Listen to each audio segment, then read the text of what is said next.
Americans are angry. All over the country, there have been walkouts, marches, protests, and even riots, as people have become increasingly angrier with the social climate created by this past presidential campaign.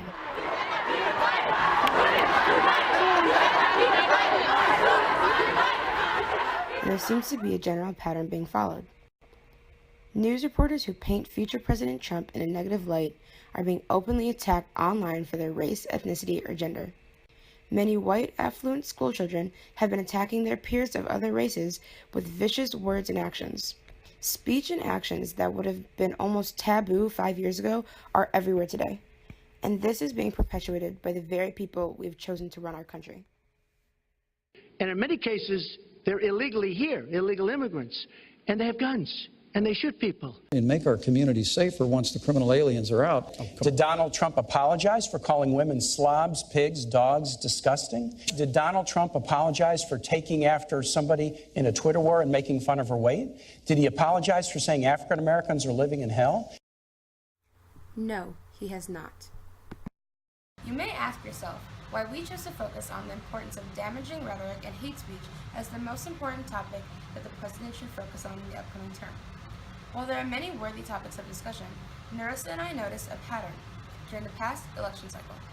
There has perhaps never before been an election where so many of our peers felt personally victimized, marginalized, or attacked by the platforms on which candidates ran. The majority of other issues are bipartisan, and different people have different ideas of what is important based on party affiliations.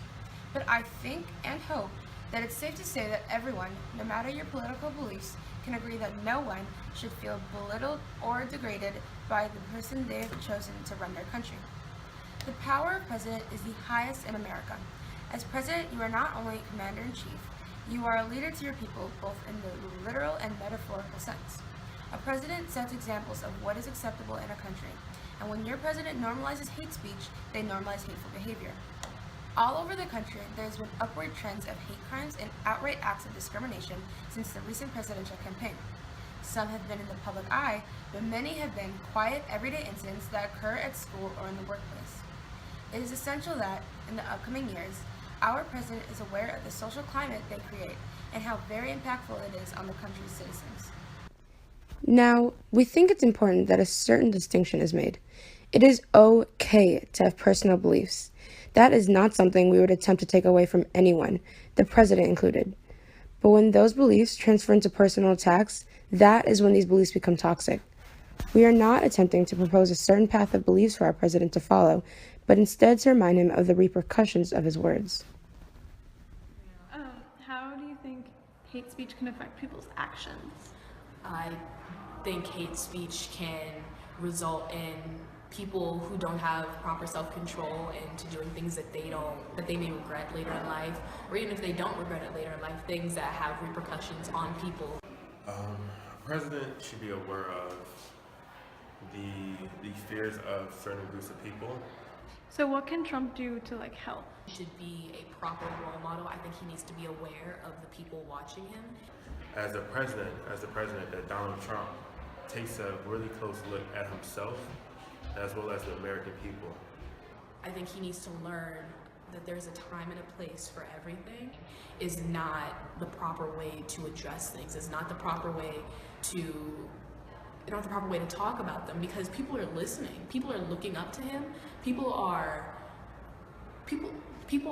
taking in what he's saying, and people are acting upon it. The United States of America encompasses all of that. It's a melting pot. Therefore, you must show empathy towards those that make up that melting pot. Yeah. History has shown us time and time again that when a population feels oppressed, it only results in the downfall of a country.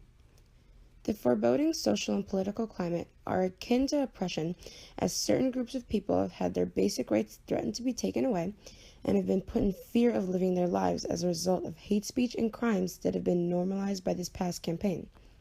This is not the path we want to see our country continue to follow into this presidency, so remedying the problem must be a forefront issue. There are many ways to foster a more accepting community. Similar to Michelle Obama's Healthy Eating Initiative, which was very strongly supported by school systems, Perhaps President Trump can develop an initiative based around developing empathy in teens towards social groups outside their own. My generation is the one that will inherit the world that is the result of this presidency. So if we are taught to become a more accepting group of people, the world we inherit will be much more peaceful and safe.